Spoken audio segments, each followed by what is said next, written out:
আজকের আয়োজিত শেখুল হাদিস আল্লামা হাফেজ মুফতি শিবির আহমদ রহমতুল্লাহি আলাইহি স্মারক প্রকাশনা পরিষদের উদ্যোগে আজকের এই সেমিনারের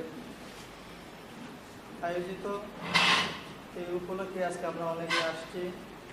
আলহামদুলিল্লাহ, এখনই আমাদের আজকের এই মরুকুম্ভচক সেমিনার শুরু হতে যাচ্ছে। সর্বপ্রথম মহান রব্বুল আলামিনের শুকরিয়া আদায় করি আল্লাহ তাআলা যে আমাদেরকে এখানে আসার তৌফিক দিয়েছেন। আমরা আরও কৃতজ্ঞ যারা আজকে এই সকাল সকাল এই অনেক কষ্ট করে তারা ত্যাগ স্বীকার করে এখানে উপস্থিত হয়েছেন, এই জন্য আমরা আনন্দিত। ওনাদেরকে আমাদের এই সংগঠনের পক্ষ থেকে অনেক মোবারকবাদ জানাই। এখন পবিত্র কালামুল্লাহ থেকে তেলাওয়াত পাঠ করবেন হাফেজ মোহাম্মদ মুজাম্মিল আহমদ। হাফেজ মোহাম্মদ মুজাম্মিল আহমদ।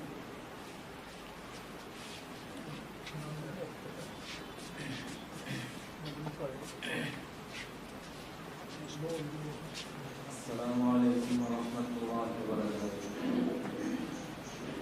أعوذ بالله من الشيطان الرجيم. بسم الله الرحمن الرحيم.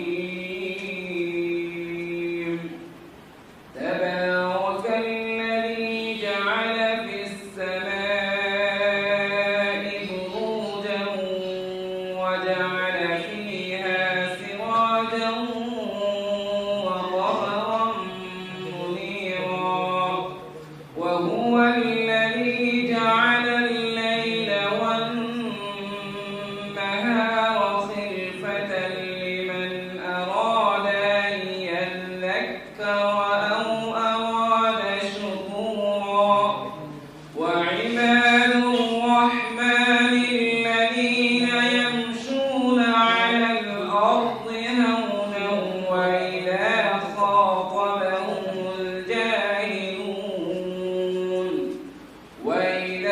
خاطبهم الجاهلون قالوا سلاما والذين يبيتون لربهم سجدا وقياما والذين يقولون ربنا اصرف عنا عذاب جهنم إن عذابها كان غراما إنها ساءت مستقرا ومقاما صدق الله العظيم. রহমতুল্লাহি আলাই এই যে আমাদেরকে যে পথ রাস্তা দেখায় গেছে, এই সমস্ত মুরব্বিয়ানের রাস্তার পথে আমরা চলার চেষ্টা করতাম। কারণ দেখেন আজকে বর্তমান বাংলাদেশের মধ্যে এমন একটা অবস্থা হয়ে গেছে যে ফিতনা আমাদের মধ্যে সৃষ্টি হয়েছে। আমাদের মুরব্বিয়ানরা একের পর এক চালিয়ে যাইতেছে। এই সমস্ত মুরব্বিয়ানরা আমাদের জন্য আমানত ছিলেন, নিয়ামত ছিলেন, কিন্তু আজকে আমাদের এই সমস্ত মুরব্বিয়ানরা আমাদেরকে এতিম করে চলে যায়, আমাদেরকে আজকে এতিম করে রেখেছে। আজকে আমরা সঠিক রাস্তা খুঁজে পাইতেছি না। আজকে দ্বীনের নামে আজকে আমাদের মধ্যে দ্বীনের নামে অনেক ফিতনা আমাদের নিজের মধ্যে আজকে আমরা চলে করছি। এই জন্য আজকে আসুন আমাদেরকে মুফতি শিবলি সাহেব রহমতুল্লাহ আলাই যে সমস্ত কাজ আমাদের মধ্যে রেখে গেছেন, এই সমস্ত দেওয়া রাস্তার প্রতি আমরা কাজগুলোকে আমরা মিশনগুলোকে আমরা বাস্তবায়ন করার চেষ্টা করি। আল্লাহ পাক যেন মুফতি শিবলি সাহেব রহমতুল্লাহ আলাই কবরকে জান্নাতুল সুউচ্চ মাকাম দান করেন, এই জন্য আমরা আল্লাহর কাছে দোয়া করি। আল্লাহ এই বলে আমি আমার সংক্ষিপ্ত বক্তব্য এখানে শেষ করলাম। নাসরুম মিনাল্লাহ ফাতহুম কারীম। আসসালামু আলাইকুম। আজ আমরা যার স্মারক গ্রন্থ প্রকাশনা অনুষ্ঠানে সমবেত হয়েছি, ওনাকে আমরা সবাই চিনি, মুফতি সাহেব নামে চিনি। সারা জেলায় ওনার একটা পরিচিতি হয়েছে নীরব ব্যক্তিত্বে, যিনি নাম প্রকাশে কোনোদিন কোনো নিজের থেকে প্রচেষ্টা ওনার ছিল না। ওনার মধ্যে যে প্রতিভা লুকায়িত ছিল সেই জিনিসটাও প্রকাশ করার মানসিকতা ওনার ছিল না। ওনার মধ্যে ছিল নিয়ম শৃঙ্খলা মতে শৃঙ্খল একটা জীবনযাপন করা এবং সাথে সাথে জাতির কিভাবে খেদমত করা যায় সেই চিন্তা উনি লালন করতেন। হয়তো অনেক প্রচেষ্টা উনি ওনার জীবদ্দশায় বাস্তবায়ন করতে পারেন নাই। ওনার লালিত কিছু স্বপ্ন রয়েছিল। উনি আলেম হওয়ার পরে আমাদের স্বাভাবিক বাংলাদেশের মানুষের যে একটা মানসিকতা থাকে যে আমি আলেম হিসাবে আমার পরিচিতি অর্জন করব, এই লাইনে শুধু কাজ করব, সেই মানসিকতা ছিল না, যেটা আমি ওনার অতি কাছে থেকে উপলব্ধি করতে পেরেছিলাম। আত্মীয়তার সুবাদে ওনার ছোটবেলা থেকেই কাছে কাছে থাকার সুযোগ আমার হয়েছিল। প্রতিটি পথ চলার বাঁকে বাঁকে আমি ছিলাম ওনার সাথে। আল্লাহ পাক রব্বুল আলামিন অনেক মানুষের স্বপ্ন আসলে ওনার জীবদ্দশায় বাস্তবায়ন না হলেও আমরা দেখেছি দুনিয়ার অনেক বিজ্ঞানীর সূত্র ধরে অনেক কিছু আবিষ্কার হয়েছে, হয়তো সে আবিষ্কার করে যেতে পারে নাই। তারই এক ধারাবাহিকতায় আমরা আল্লামা শিবলী সাহেব রহমতুল্লাহ আলাইহি যেমন আলেম ছিলেন, আলেমানা লাইনে ওনার একটা গবেষণা ছিল যে দর্শে নিজামীর মধ্যে একই কিতাব বারেবার পড়ানো হয় এবং ছাত্রদের উপর একটা চাপ পড়ে, সেই জন্য ফোন ভিত্তিক যদি মাদ্রাসাগুলো হয়, প্রতি মাদ্রাসায় প্রতি ফোন ভিত্তিক, এই জন্য ওনার একটা বিরাট লেখনী আছে কাশফুল নামে, অনেক খণ্ডে উনি লিখে রাখছেন, হয়তো এখনো প্রকাশ হয় নাই। এখানে উনি সব ফোন ভিত্তিক ক্লাস 1 থেকে নিয়ে কিভাবে একবারে দাওয়া হাদিস পর্যন্ত করা যায় এখানে উনি সেটিং দিয়েছেন। হয়তো ওনার জীবদ্দশায় পারেন নাই, ওনার পথ অনুসরণ করে কেউ যদি করে তাহলে হয়তো ওনার এই প্রচেষ্টা বাস্তবায়ন হবে ইনশাআল্লাহ। পাশাপাশি একজন আলেম হলে আমাদের দেশে স্বাভাবিক তাকে দাওয়াত দেওয়ার মানসিকতা এবং তার ইলমিয়ত জাহির করা। ওনার মধ্যে আরেকটা প্রতিভা লুকায়িত ছিল, জ্ঞান বিজ্ঞান নিয়ে গবেষণা করা। অনেক সময় আমার সাথে কথা বলতেন যে আমাদের দেশে অনেক তেল পুরানো হয়, জাতীয় সম্পদ পুড়িয়ে আমরা গাড়ি ঘোড়ায় চলি। আমার একটা গবেষণা আছে, হয়তো সঠিক পৃষ্ঠপোষকতা আমি পাইতেছি না। ওনার নিজেরও আর্থিক দৈন্যদশা ছিল, যে গবেষণা বিজ্ঞানের একটা সূত্র আছে, গবেষণা করলে পরে লাস্টে যদি সাকসেস হয় তাহলে এটা হলো বিজ্ঞান, আর সাকসেস না হলে তো আবার গবেষণা করতে হয়। এই জন্য অনেক কাজ করি বা অর্থ করি যে খরচ করতে হয়, এই পরিমাণ অর্থ করি ওনার ছিল না। তবে ধাপে ধাপে উনি চেষ্টা করেছেন। এরশাদ সরকারের আমলে একবার উনি তেলবিহীন শুধু স্প্রিং এর সাইডে মোটরসাইকেল আবিষ্কার করা, হয়তো আমরা শুনলে অবাক হব। ওনাকে আমরা চিনি একজন আলেম, ওনাকে আমরা চিনি একজন তাকওয়াবান ব্যক্তি, কিন্তু ওই ব্যক্তিকে একটা আবিষ্কার করে ফেললেন, এটা যেমন কেমন লাগে। তখন সরকারের পক্ষ থেকে ওনাকে এবং বিভিন্ন মাধ্যমে এই জিনিসটার প্রতি নিষেধাজ্ঞা আসলো, যে সরকার আন্তর্জাতিকভাবে বিভিন্ন তেল সহ বিভিন্ন লাইনে চুক্তি আছে, এই জন্য সরকার সীমাবদ্ধতার কারণে এগুলার অনুমোদন দিতে পারছে না। উনি কিছুদিন পূর্বেও, মৃত্যুর প্রায় 2 বছর পূর্বেও প্রধানমন্ত্রী শেখ হাসিনার এক ঘনিষ্ঠ ব্যক্তিত্ব, উনি সরাসরি আবার যোগাযোগ ওনার সাথে রক্ষা করতেন।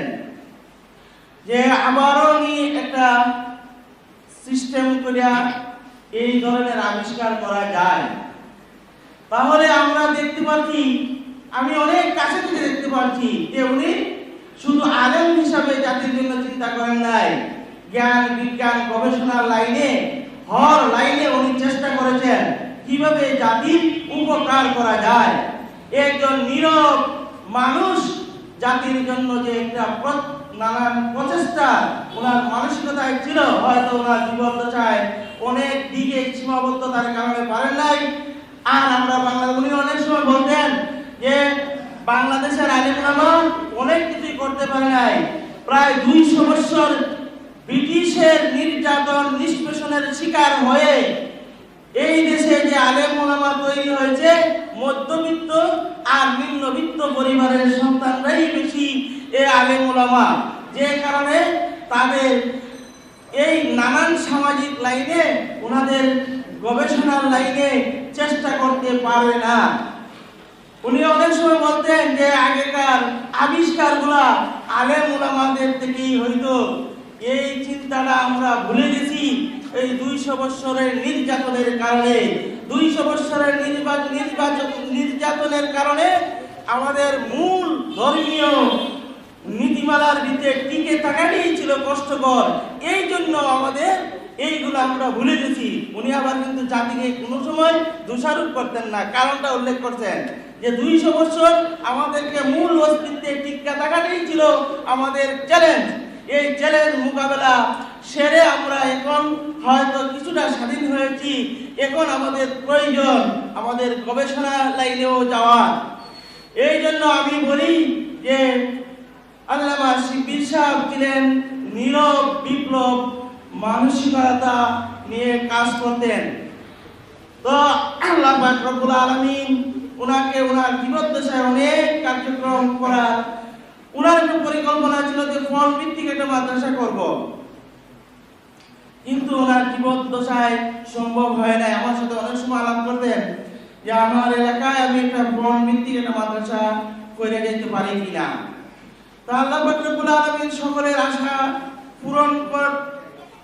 পূরণ করেন অথবা করেন না, এটা হলো আল্লাহ পাক রব্বুল আলামিনের ইচ্ছা।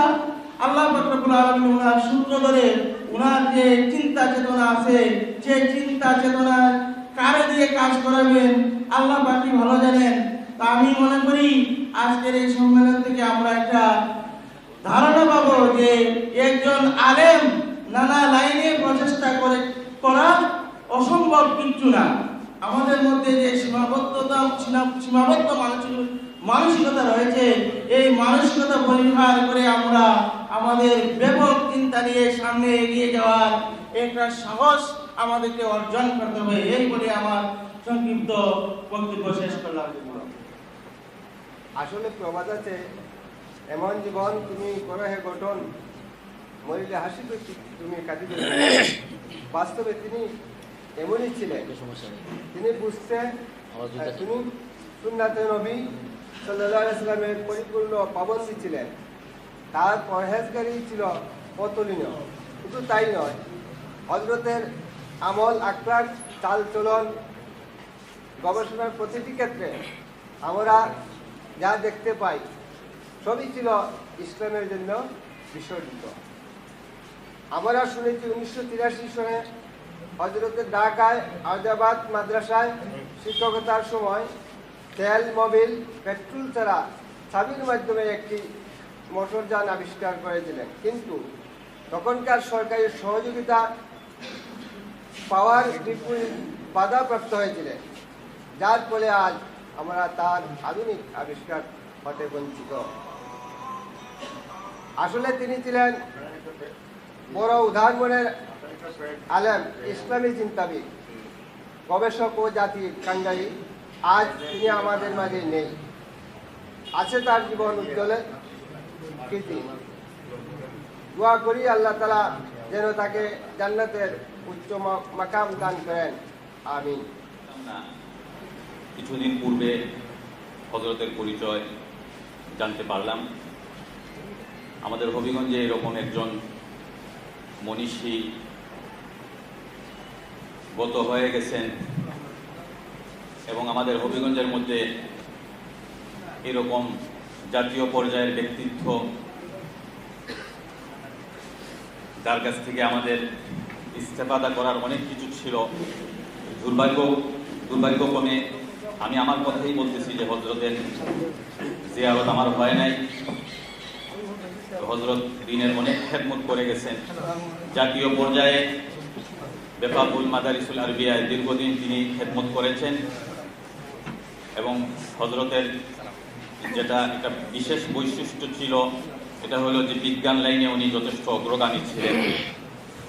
তো হজরতের সমস্ত খেদমতগুলাকে আল্লাহ তাআলা কবুল করুক এবং আকাবিরদেরকে, আমাদের আকাবির আসলাফ যারা, তাদেরকে অনুসরণ করার, তাদের ফয়েজ বরাকাত দ্বারা যেন আল্লাহ তাআলা আমাদেরকে মালামাল করেন। আজকে ওনার জীবনী যে স্মারক উন্মোচন হচ্ছে, আমাদের ভবিষ্যৎ প্রজন্ম যারা আমরা এখানে আসছি, আমরা যেন ওনার জীবনী পড়ি এবং আমাদের আকাবির থেকে যেন আমরা শিক্ষা গ্রহণ করি। আল্লাহ তাআলা আমাদের সমস্ত আকাবির যারা কবরবাসী হয়ে গেছেন, আল্লাহ তাআলা সবাইকে মাফ করুক, সবার দরজাকে আল্লাহ তাআলা বুলন্দ করুক এবং আল্লাহ তাআলা তাদের সমস্ত খেদমতগুলোকে কবুল করুক। এবং যারা আমাদের আকাবির যারা জীবিত আছেন, আল্লাহ তাআলা তাদেরকে হায়াতে তৈয়বা নসিব করুক। এখানে জাতীয় পর্যায়ে যারা উলামায়ে কেরাম আছেন, আমাদের হবিগঞ্জের আকাবির উলামায়ে কেরামও যারা আছেন, আল্লাহ তাআলা তাদের সবাইকে হায়াতের মধ্যে বরকত নসিব করুক এবং তাদের থেকে আমাদের বেশি বেশি দ্বীনের ফায়দা অর্জন করার তৌফিক দান করুক।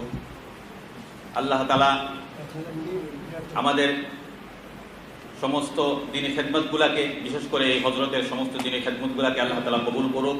এই কথা বলে আমি আমার সংক্ষিপ্ত বক্তব্য এখানে শেষ করছি। ওয়া আখিরু দাওয়ানা।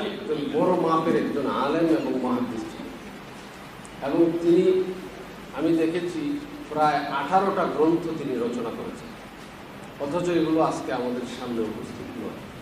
এটা আমাদের জন্য দুর্ভাগ্য, বিশেষ করে আমাদের হবিগঞ্জের উলামায়ে কেরামের জন্য বড়ই বেদনাদায়ক ব্যাপার যে তিনি একজন জাতীয় পর্যায়ের ব্যক্তি ছিলেন এবং দর্স তাদরিস সহ আমাদের কোরআন এবং হাদিসের খেদমত তিনি করেছেন, জাতি কিন্তু তা দেখতে পায়নি। এটা আমাদের জন্য বেদনাদায়ক। এখান থেকে আমাদের শিক্ষা অর্জন করতে হবে। শরহুল মাওয়াকিত ওয়াল মাওয়াজিন ওয়াল মাওয়াকিত, এই গ্রন্থটি তিনি লিখেছেন। কাদিয়ানী ষড়যন্ত্র তৎপ্রসঙ্গ, গুরুত্বপূর্ণ একটি গ্রন্থ লিখেছেন। কাশফুল নামে একটি কিতাব তিনি 8 খণ্ডে রচনা করেছেন। দুরুসুল ফুনুন আরেকটি গ্রন্থ তার, আল মুখতাসার আলাল মুখতাসার, বিজ্ঞানময় কোরআন ও হাদিস, তারিফুল মুসান্নিফিন, বায়োকেমিক রেপার্টরি নোটবুক, ইসলামের দৃষ্টিতে কোপারনিকাসের সৌরবিজ্ঞান, দিওয়ানুল মুতানাব্বির সরা, খুলাসাতুল হিসাব, বুখারী শরীফের প্রথম খণ্ড আংশিক, মুসলিম শরীফ দ্বিতীয় খণ্ডের আংশিক সরা লিখেছেন। হিদায়া আউয়ালের সরা লিখেছেন। যেমন তাফাসির, প্রাথমিক ঈমান ও নামাজ শিক্ষা, ইলমুল লুগাত, তারিফুল ফুনুন সহ অসংখ্য কিতাব বইয়ের তিনি রচনা করেছেন। এই জাতীয় জিনিসগুলো আমাদের সামনে আসা দরকার। শীর্ষ উলামায়ে কেরাম এখানে আছেন। একজন মানুষকে যদি, জ্ঞানী মানুষকে আমরা কদর না করতে পারি, তাহলে ভবিষ্যৎ প্রজন্ম অন্ধকারের মধ্যে থাকবে। আর আলেম হিসাবে তার আরেকটি পরিচয় আমরা জানি। আমাদের স্থানীয় হবিগঞ্জের পত্রিকাগুলোতে অত্যন্ত গুরুত্বের সাথে যে নিউজটি ছাপা হয়েছিল, তিনি তেল পেট্রোল ছাড়া একটি মোটর সাইকেলের উদ্ভাবক ছিলেন এবং এই যে সৌরবিজ্ঞান সম্পর্কে তার রচনা, এটাও আমাদেরকে ভাবিয়ে তোলে একজন আলেম কীভাবে মাদ্রাসায় পড়াশোনা করে এরকম জটিল জটিল বিজ্ঞান বিষয়ক তিনি বই লিখেছেন। আর তেলনবিল ছাড়া একটা মোটর যন্ত্র তিনি আবিষ্কার করেছিলেন। আমরা কিন্তু জাতি হিসেবে অত্যন্ত অকৃতজ্ঞ যে আমরা একজন বিজ্ঞানী আলেমকে কদর করতে পারি। স্থানীয় পত্রিকা সহ জাতীয় পত্রিকাগুলোতে তার নিয়োগ এসেছিল, কিন্তু আমরা তা কদর করতে পারি। আল্লাহ পাক রব্বুল আলামিন গুণীদেরকে কদর করার মতো তৌফিক আমাদেরকে দান করেন।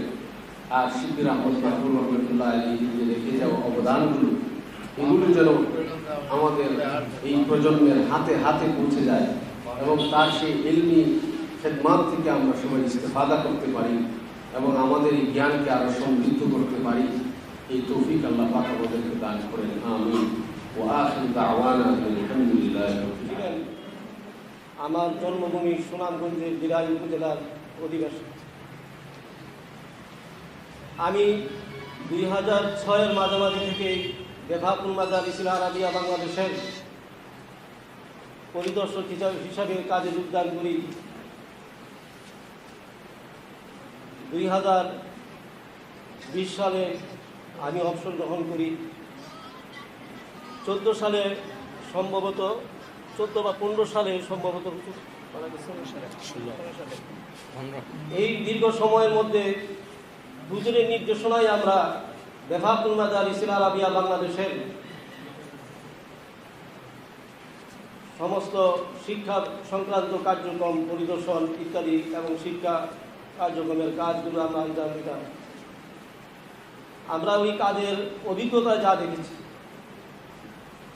যে মুফতি শিববির আহমদ মাহবুর রহমতুল্লাহ আলাইহি এর মতো বিচক্ষণ গবেষক এবং এলমিয়তের উচ্চমানের পারদর্শী একজন প্রজ্ঞাবান আলেম বাংলাদেশের জমিনে খুবই বিরল। কথার কথা বলছি না, বাস্তবিক সমগ্র বাংলাদেশের সকল কৌমিমাশা আমরা গিয়েছি, কিন্তু মুফতি শিববির আহমদ রহমতুল্লাহ আলাইহির দর্শের ক্ষেত্রে যেরকম তিনি উজ্জ্বল স্বাক্ষর রেখেছেন, লেখনী জগতেও তিনি উজ্জ্বল স্বাক্ষর রেখেছেন, গবেষণার ক্ষেত্রেও তিনি উজ্জ্বল স্বাক্ষর রেখেছেন, এবং কি গবেষণার ক্ষেত্রে তো রেখেছিনি, ইবাদত বন্দিগির ক্ষেত্রেও তিনি উজ্জ্বল ছিলেন, এবং মুআমালাত মুআশারাত যে বিষয়ে আমরা আলিমুল আমারা বলতে গেলে দুর্বলই, সেই বিষয়ে তিনি স্বচ্ছ ছিলেন। আমার সেই পুরানো স্মৃতিগুলো মনে পড়ে আমাদের বেভাকুল মাজার ইসলাম আরাবিয়া বাংলাদেশের অফিসটার 9টা থেকে 5টা, এর মধ্যে 1টা থেকে 2:30 পর্যন্ত বিরতি থাকতো নামাজের জন্য, খাবার দাবারের জন্য। এই সময়ের মধ্যে হুজুর নামাজ আদায় করতেন, খাবার খেতেন, এবং 2:30 বাজার আগেই এক পারা কুরআন কারীমের তেলাওয়াত হয়ে যেত। আমরা অনেক আলেম আছি, আমি আমার কথাই বলি, অন্য কারো কথাই বলছি না। অনেক সময় সপ্তাহ পার হয়ে যায়, কিন্তু কোরআনের এক পারা পড়ার মতো সুযোগ আমাদের হয় না, অভ্যাস নাই সেই জন্য। কিন্তু মুফতি শিববির আহমদ রহমতুল্লাহ আলাইহি এই যে নিয়ম ছিল ওনার তেলাওয়াত, এটা নিয়মিতই তেলাওয়াত ছিল, একদিনের জন্য এটা কোনো সময় তার ছুটি দেয়। 5 মিনিট 10 মিনিট আগে তিনি চলে এসেছেন। 5টায় অফিস শেষ হলেও তার কার্যক্রম শেষ করে এরপরে তিনি যেতেন। এতটুকু আমানতদারি তিনি রক্ষা করেছেন। তো এই মুফতি শিববির আহমদ রহমতুল্লাহ আলাইহির স্মৃতির মিনার গ্রন্থের উন্মোচন আজকের যে অনুষ্ঠান, এই অনুষ্ঠান আজকে হবিগঞ্জে অনুষ্ঠিত হচ্ছে। আমি কৃতজ্ঞতা জানাই যারা এই অনুষ্ঠানের আয়োজন করেছেন। আল্লাহ তাআলা তাদেরকে জাযায়ে খায়র দান করুন, আমিন।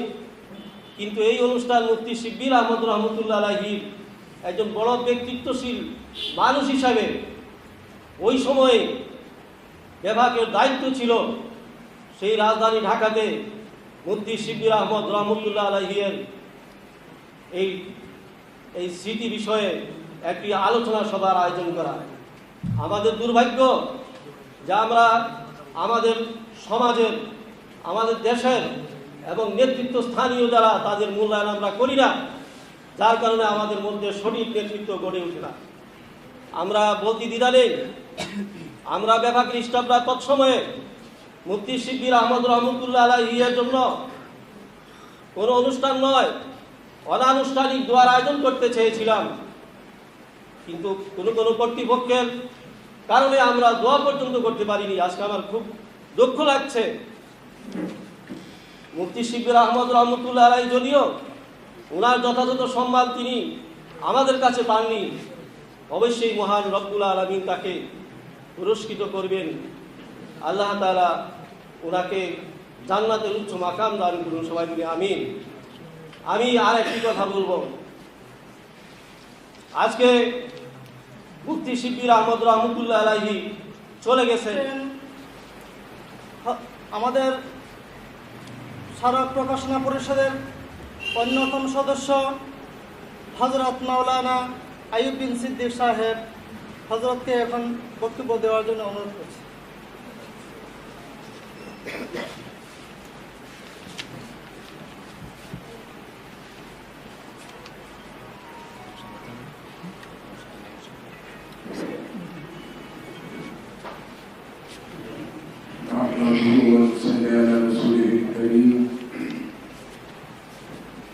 أما بعد فأعوذ بالله من الشيطان الرجيم بسم الله الرحمن الرحيم إنما يخشى الله من عباده العلماء وقال النبي صلى الله عليه وسلم العلماء ورثة الأنبياء إنما الأنبياء لم يورثوا دينارا ولا درهما إنما ورثوا العلم فمن أخذه أخذ بحظ وافر مرفوع مغفور شيخ الحديث علامة শিবলি আহমদ রহমতুল্লাহি আলাইহি স্মারক উন্মোচন অনুষ্ঠানের শ্রদ্ধাভাজন সভাপতি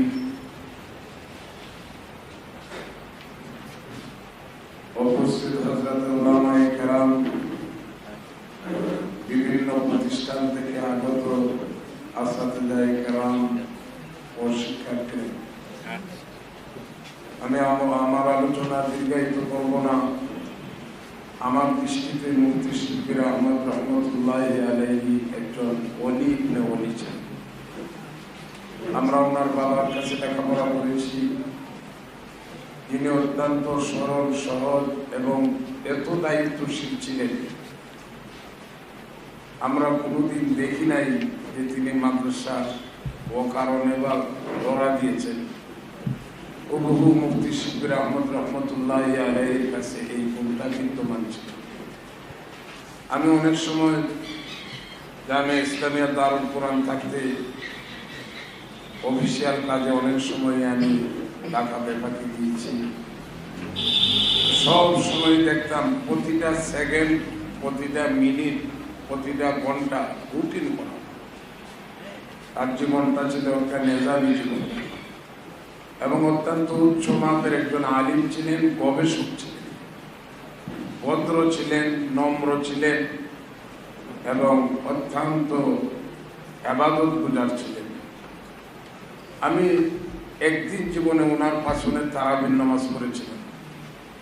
বাংলাদেশের বিভিন্ন এলাকায় আমি তারাবির নামাজ পড়েছি, কিন্তু এত সুন্দর তরতিলের সাথে কোরআন তেলাওয়াত আমি কোথাও পাইনি। অত্যন্ত ধীরে স্থির, যার কারণে অনেক মানুষই বিলম্ব হয় বিদায় ওনার পাশনে নামাজ পড়তে রাজি হতো। উনি ছিলেন একজন খুদাবিরু, আল্লাহওয়ালা, পরহেজগার, হক্কানি আলিম এবং গবেষক। উনি দুনিয়ার থেকে চলে গেছেন। ওনার সুযোগ্য সন্তান মৌলানা জুলকারনাইন তার বাবার স্মৃতি ধারণ করার জন্য এই স্মারকের চেষ্টা করেছে অনেক দিন যাবত। বিভিন্ন সময় আমার কাছে পরামর্শের জন্য গেছে। আমি বলছি কাজ চালিয়ে যাও। অল্প বয়স, অত্যন্ত চেষ্টা করে আজকে আপনাদের সামনে সেই স্মারক উন্মোচন করা হবে। আমি তাকে ধন্যবাদ জানাই। বাবার যোগ্য উত্তরসূরি হিসাবে যে স্মারক আজকে আপনাদের সামনে উন্মোচন করা হবে, তার প্রচেষ্টা এবং তার যারা সহযোগী ছিলেন, এবং সাথে সাথে মুফতি শিবলি আহমদ রহমতুল্লাহি আলাইহি দুনিয়ার থেকে চলে গেছেন। আল্লাহ যেন ওনার দরজাতকে বুলন্দ করে এবং ওনার আওলাদদের মধ্যে উনি যেভাবে একজন ফিকির মন, গবেষক, আল্লাহওয়ালা, পরহেজগার, খুদা ভীরু, মুত্তাকি ছিলেন, বহু গুণে গুণান্বিত, আল্লাহ যেন ওনার সন্তানদের মধ্যে সেই গুণগুলি সৃষ্টি করে দিয়া আমরা যেন তাদেরকে দেখে বাবার স্মৃতিগুলি স্মরণ করতে পারি। মুহতারাম হাজিরিন, বহু উলামায়ে কেরাম এসেছেন, সময় অত্যন্ত সংক্ষেপ। আমি আর আমার আলোচনা দীর্ঘায়িত করব না। বিভিন্ন দায়িত্বশীলরা এসেছেন, ঢাকা থেকে মেহমান এসেছেন।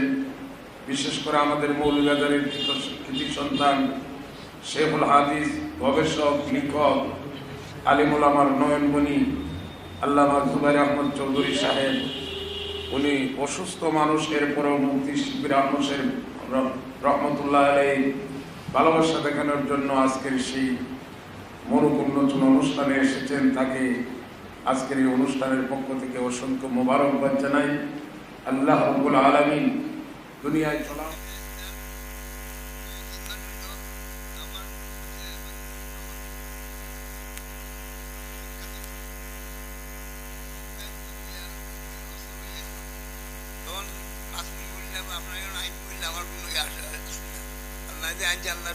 আলহামদুলিল্লাহ।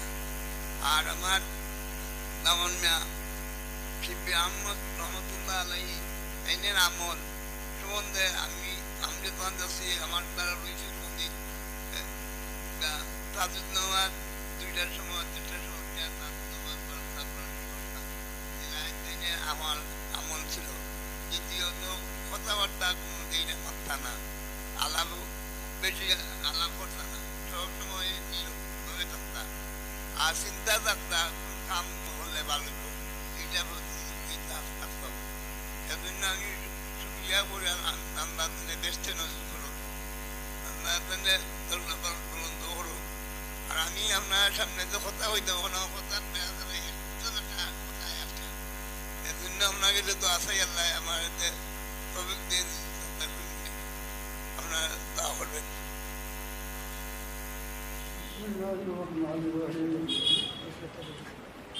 من جاء بالحسنة فله عشر أمثالها وعن ابن عمر رضي الله تعالى عنه قال قال رسول صلى الله عليه وسلم اذكروا محاسن موتاكم وكفوا عن محاسنكم। সম্মানিত উপস্থিতি, প্রায় 10টার দিক থেকে আলোচনা আমরা করতেছি।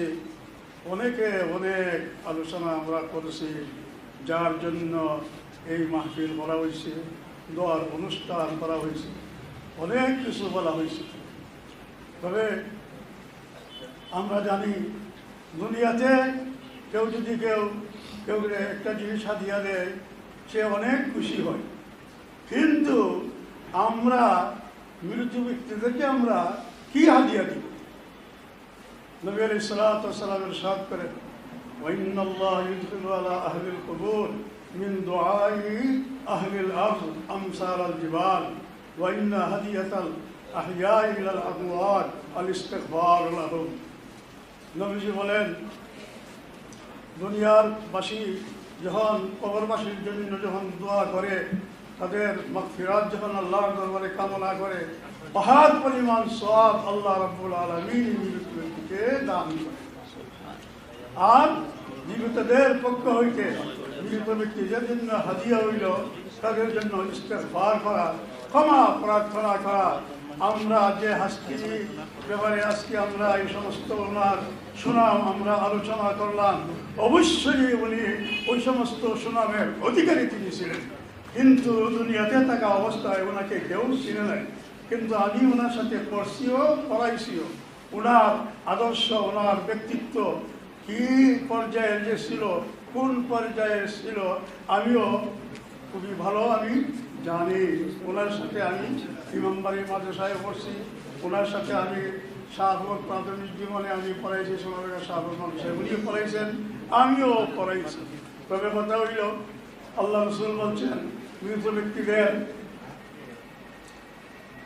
সৎ চরিত্র এবং উত্তম আদর্শ এইগুলো আমরা আলোচনা করতাম। উযকুরু মাহাসিনা মাওতাকুম ওয়াকুফু আন মুআসিহিম, এবং তাদের কালাপ আলোচনা আমরা করতাম না। কেন? আমরা যদি তাদের দুনিয়াতে করি, সেইটা আল্লাহর আরশ পর্যন্ত পৌঁছে এই সমস্ত বান্দারা আল্লাহর মহব্বতের পাত্র হয়ে যায়। এই জন্য আমি বলতেছি যে আজকে আমাদের এই মহান ব্যক্তিত্বের জন্য আমরা আমাদের পক্ষ থেকে ওনার মাগফিরাত আমরা কামনা করি। আল্লাহ রাব্বুল আলামিন যেন ওনাকে মাফ। আমার পেশাগত কারণে আমি যথাসময়ে উপস্থিত হতে পারিনি, যে কারণে আমি হয়তো অনেক কথা শোনার থেকে বঞ্চিত হয়েছি। আমি আসলে এসেছিলাম এখানে শ্রোতা হয়ে, তারপরেও যেহেতু আমি আদিষ্ট হয়েছি, আমি ব্যক্তিগত বলব। আসলে আজকে যার স্মরণে, যার সম্পর্কিত মূরক উন্মোচনের সংক্রান্ত যে সেমিনার অনুষ্ঠিত হতে যাচ্ছে, আমাদের এই অঞ্চল এলাকায় যে এরকম একজন গুণী মানুষ আছেন আমার এটা ধারণাই ছিল না। তো আমার পূর্ববর্তী বক্তা বলে গেছেন যে আমরা আজকে যাই করি ওনাকে তো আমাদের হারিয়ে দেয় কিছু নেই, দোয়া করা ছাড়া। তবে আমাদের লাভ আছে, উনার সম্পর্কে যদি আলোচনা করি, উনার গুণাবলী যদি আমরা জানতে পারি এবং এই গুণাবলী যদি আমরা আমাদের মধ্যে ধারণ করতে পারি, আমরা যদি এটা চর্চা করতে পারি, তাহলে আমাদের দুনিয়া এবং আখিরাত উভয় জায়গার জিন্দেগি সুন্দর হবে এবং নিরাপদ হবে।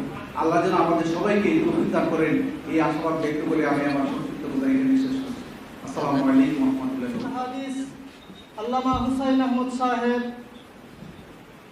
হযরতের বয়ান এখনই হচ্ছে।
সাহেবের দ্বিতীয় সন্তান, ওনার সাথে তার বন্ধুত্ব ভাব ছিল, এ সুবাদে আমারও তার সাথে প্রথম পরিচয়। মওলানা শিবির আহমদ সাহেবের জীবনীর বিভিন্ন দিকগুলো আলোচনা হয়েছে, সময় কম, এগুলা সব জিনিস আলোচনার দ্বারা যদি আমরা বিশেষ করে উনির আমার সাথে পরিচয়ের পরে ওনার ইবাদত, মুআমালাত, মুআশারাত সম্পর্কে আমি যতটুকু জানি তা বর্ণনা হলে অনেক সময়ের দরকার, আর অনেক দিন তো আলোচনা হয়েই গেছে। এই কারণে আমি বলতে চাই উনি একজন খাঁটি আবিদ ছিলেন এবং বহুত বড় একজন আমলওয়ালা ব্যক্তি ছিলেন। সাথে সাথে তিনি মুআমালাত অত্যন্ত পরিষ্কার ছিলেন। মুআমালাতের বেলায় সবচেয়ে বড় জিনিস আমি যা দেখছি, উনি কোনো বিষয়ে যদি সন্দেহ পোষণ হইত, যোগ্য উলামায়ে কেরামের সাথে আলোচনা করতেন এই বিষয়টা হালাল না হারাম।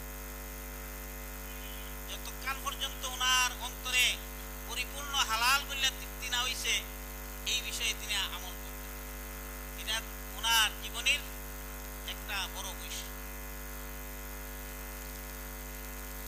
আমি এই পরিচয়ের সুবাদে বেফাকুল মাদারিসের ওনার মাধ্যমে সিনিয়র পরিদর্শকের দায়িত্ব পালন করতে ওনার যে স্বচ্ছতা দেখছি, এটাই আপনাদের সামনে আমি সবক হিসাবে উপস্থাপন করতে চাই।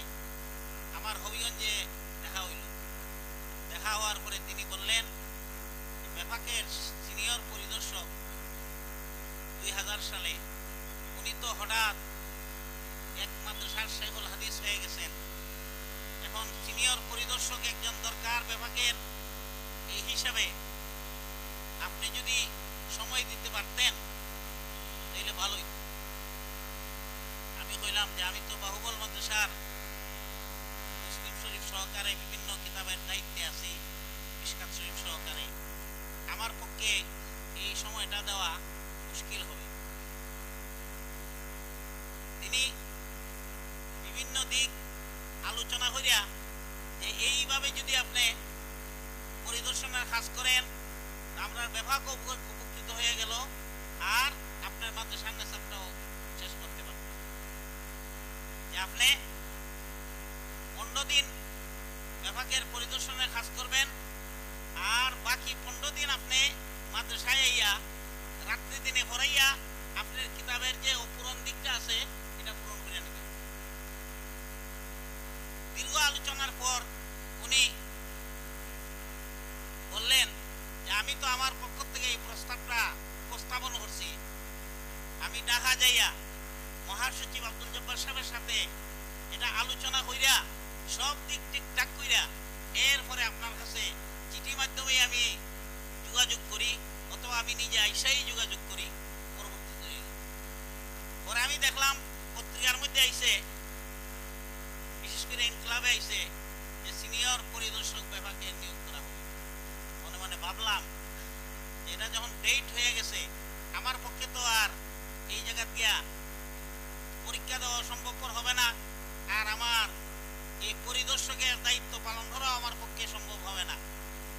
হঠাৎ দেখি এর ভিতরে একদিন বাহুবল মাদ্রাসায় উপস্থিত হইয়া বললেন যে আমার সাথে যে আলোচনা হবে যে আসিল, আপনি কি এই আলোচনার উপরে আছেন? আমি বললাম যে আমি তো দেখলাম পত্রিকার মধ্যে একটা নিউজ আইছে এই ধরনের, কাজে এখন আর আমি তো আর পরীক্ষা দেওয়া দেখা যাইব না। বললেন এদিকে আমি সব মহাসচিবের সাথে আলোচনা করিয়া সব ঠিকঠাক করিয়াই আসছি, জানে নিউজ তাও নিউজের জায়গা, আপনি যাইবেন কিনা এই কথাটা বলেন। আমি ওই যে দিন নিয়োগ দেওয়ার ওই তারিখে ওনাকে বললাম যে আমি যাইব। যাওয়ার পরে যেভাবেই হোক মহাসচিব বিনা পরীক্ষায় এই দায়িত্বে আমাকে দেয়া দিলেন। আমার বলার এই দিকটা যে উনি তো বলতে পারতেন যে আমি মহাসচিবের সাথে এই ধরনের সম্পর্ক আছে, সবকিছু আছে, কাজে আপনি চলে যান, কিন্তু তিনি চিন্তা করলেন যে ওনাকে সবকিছু ঠিকঠাক করে নিয়ে গেলে যদি আমি তা না পারি, তিনি সব দিক আলোচনা করে গুছাইয়া এরপরে তিনি আসেন। কাজে আমরা তার জীবনী থেকে যে সবক পাই, এই সবকটা হইল তিনি খাস কর্মের মধ্যে নিয়মতান্ত্রিকতা তিনি পালন করতেন, শৃঙ্খলাকে তিনি পছন্দ করতেন, বিশৃঙ্খলাকে তিনি কোনোদিন পছন্দ করতেন না, এবং সব মামেলাত মুআশারাত ইবাদত সব দিকে দেয়া ওনার স্বচ্ছতা এমন ছিল যে তিনি এই আমার সঙ্গে যে মামেলা করছেন, যাই হোক আল্লাহ পাক রব্বুল ইজ্জত এই সুবাদে ওনার সাথে সম্পর্ক আরেকটু ঘনিষ্ঠ হয়ে গেল। এরপরে আমি 2000 সালের শেষ দিকে পরিদর্শকের দায়িত্ব পালন করার পরে কমলপুর মাদ্রাসার দায়িত্ব নেওয়ার পরে আমি এই দায়িত্ব ছেড়ে দিলাম।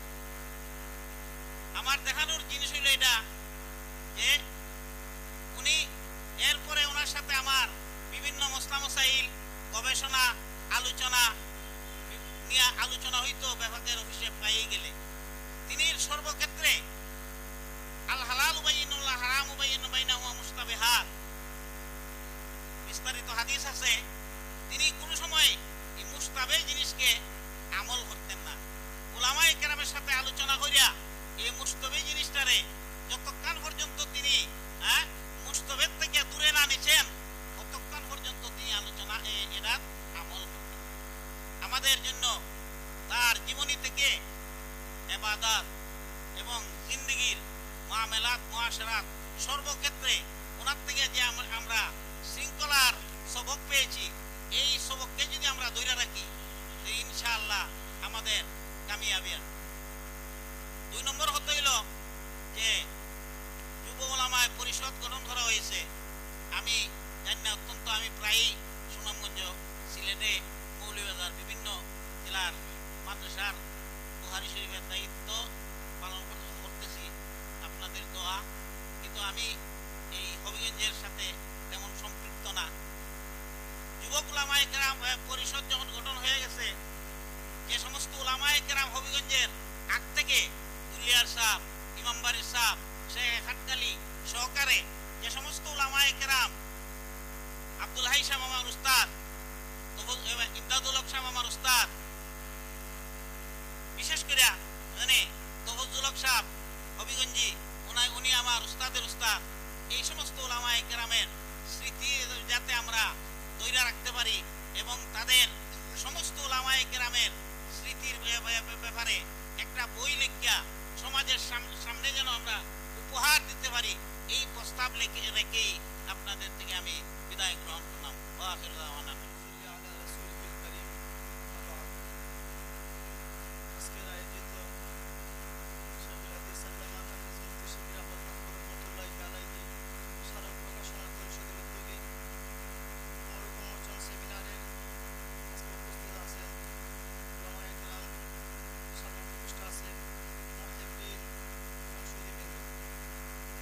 আপনাদের কাছে আসলে আমার আব্বুর ব্যাপারে দীর্ঘ আলোচনা করা আমি প্রয়োজন মনে করছি না, কারণ দীর্ঘক্ষণ অনেক বক্তারা বক্তব্য দিয়েছেন। আশাবাদী আমরা এখান থেকে অনেক কিছু বুঝতে পেরেছি।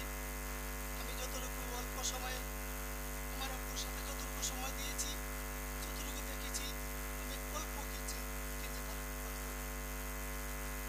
আমার আব্বুর কাছে প্রাথমিক শিক্ষা আমার বাসায় পড়ছি। প্রতি মাসে এসে এক সপ্তাহ আমাদের বাইবেল নিয়ে ক্লাস করতেন। পরবর্তীতে শিক্ষা প্রতিষ্ঠানে আমরা পড়ালেখা করি। সর্বশেষ আমার আব্বুর কাছে আমি দাওরা আমার আব্বুর একটা নজরিয়া ছিল, মাদ্রাসা পরিবর্তন নেই, নির্বাচন করতেন, ওইখান থেকে পড়ালেখা অত অসুবিধার কারণে কোনো পরিবর্তন করা দরকার বলে করছেন। সেই বিধায় আমি ইমামবাড়ি মাদ্রাসা 4 বছর পড়িয়া, দারুল কোরআন মাদ্রাসা 2 বছর পড়ি। ততপর আব্বার সেই পরামর্শে আব্বু আমাদের ঢাকা আর্যাবাদ বংশে ভর্তি করে সেখানে দাওরা হাদিস দিই।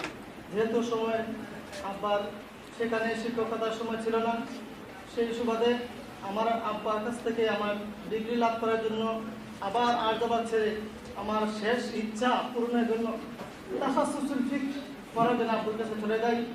সেখানে ইচ্ছা শেষ করি। আব্বুর পরামর্শে ঢাকায়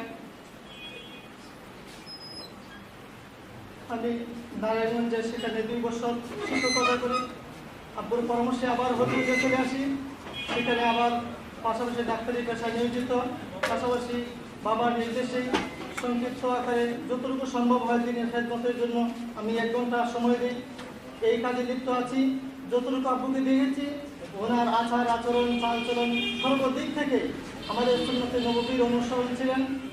কখনো তিনি কোনো সন্দেহ জিনিস পেতেন না। উনি বলতেন, উস্তাদের ক্ষেত্রে যখন তুমি চলবা, ছাত্রদের সাথে যখন চলবা, তখন তোমার কয়েকটা দিক লক্ষ্য করবা। ছাত্রদেরকে তুমি স্নেহ করবা, কখনো মারপিট করবা না, সবসময় তাদেরকে স্নেহ করবা। দোকানদারির ক্ষেত্রে কাস্টমারকে মহব্বত করবা। নির্বুঝ মানুষ আসবে, বোকা মানুষ আসবে, তাদের সাথে কখনো রাগ করবা না। আর যখন তুমি শিক্ষকতার ক্লাস উস্তাদের পিছনে বসবে, তখন সকল উস্তাদের যদি খেদমত করা তোমার জন্য সম্ভব না হয়, তবে যতটুকু সম্ভব হয় খেদমত করবা। আর কোনো সময় কোনো উস্তাদের বেয়াদবির সামনে কোনো কিছু প্রকাশ না হয়, এভাবে সারাটা জীবনকে রাখবা। শুধু তাই নয়, মানে আব্বুর সাথে চাল চলনের ক্ষেত্রে আমি আরও যে জিনিসটা উপলব্ধি করেছি, ওনার ছিল ধৈর্য ধারণের সীমাহীন। এক সময় অভাবন্টনে একদিন সময় ছিল 1000 টাকার জন্য আমি গেছি আমার চেয়ারম্যান দাদার কাছে যাওয়ার করে দিয়ে দিয়েছেন, কিন্তু সেই সময় কেউ টাকা পয়সা তাদের হাতে ছিল না। তখন আমি 1000 টাকা নিয়ে এসেছি। আসার পরে নৌকা বসে বাইয়া বাইয়া যখন আমি যাইতেছি বাড়ির পাশে, টাকাটা আবার পানির মধ্যে ফেলে রেখেছি। এরপরে আব্বু আশা করে বলতেছেন, তুমি টাকা আনছো? বলে আনছি, তা হারাই গেছে। কোনো সমস্যা নেই, যখন ইন্না লিল্লাহ করো, যদি পাওয়া যায় আলহামদুলিল্লাহ, নয় সমস্যা নেই। আলহামদুলিল্লাহ ধৈর্যের ফল বাস্তবে পেয়েছি। আমি আইসা পড়ছি নৈরাশ হইয়া, তবে আমি দোয়া ছাড়ি নাই ইন্নালিল্লাহ পড়তে পড়তে। বাদ নৌকা যখন লাগাইছি দেখি কেনার উপরে প্রচুর বানার উপরে 2টা 500 টাকা নোট জিলমিল করতেছে, প্রায় 200 হাত দূর উপরে গেলাম। গিয়া ওইখান থেকে রাত্রে মাগরিবের পরে দেখি চাঁদের আলোতে জিকমিক করছে, নোটটা নিয়ে আসলাম। আসলে ধৈর্য ছিল অসুর, তিনি কোনো রাগ করেন নাই, আমার প্রতি একটুকু দুঃখ প্রকাশ করেননি। শুধু তাই নয়, ওনার জ্ঞান বুদ্ধি যতটুকু ছিল, ওনার সেই একটু অল্প অবস্থাটা আমি শুনেছি। আবুল কালাম জাকারিয়া সাহেব রহমতুল্লাহ আলাইহি উনি বলছেন যে উনি যখন দরগা মাসে হেফজের জন্য ভর্তি হয়েছিলেন, আমরা দেখছি শুধু উনি ভর্তি হয়েছেন আর অল্প দিনই উনি চলে গেছেন, কিন্তু ওনার আচার আচরণে আমরা সন্তুষ্ট ছিলাম। ওনাকে একটি সম্ভাষণ দিব, ওনাকে একটা আমরা উপহার দিব আমাদের পক্ষ থেকে। উনি অল্প দিনে 97 দিনে করে হাজার হয়েছেন, কিন্তু আমাদের সেই সুযোগটা আমাদের দেন নাই। উনি অল্প দিন পরেই দারুল উলুম মৌলভীবাজার মুহাদ্দিস হিসেবে নিয়োগ হয়ে গেছে। শুধু তাই নয়, তিনি বৈজ্ঞানিক ক্ষেত্রে, ইসলামিক কর্মকাণ্ডের ক্ষেত্রে উনি সবসময় সচেতন ছিলেন। নিজের হাতে জীবিকা উপার্জনের জন্য গরিমিকারি করতেন, টেপ রেকর্ডার উনি ঠিক করতেন। এইসব ওনার একমাত্র উদ্দেশ্য ছিল যে মানুষ এলমে দ্বীনের পাশাপাশি যেন সে সক্রিয় আত্মস্বনির্ভর হয়, সে যাতে মাদ্রাসায় শিক্ষকতা করবে আর টাকা নেবে সেই ধারণা যেন না হয়। এই জন্য আর্থিক সচ্ছলতার জন্য, সে একটা জীবিকার জন্য, সে একটা পেশার জন্য উনি এগুলো শিক্ষা দিতেন। তাই ওনার জীবন বৃত্তান্ত আলোচনা করলে প্রতিটি ক্ষেত্রে ধৈর্য ধারণের সীমাহীন পাই। ওনার ধৈর্যর ফলে আল্লাহ তাআলা আজকে এই মাকামে পৌঁছে দিয়েছিলেন।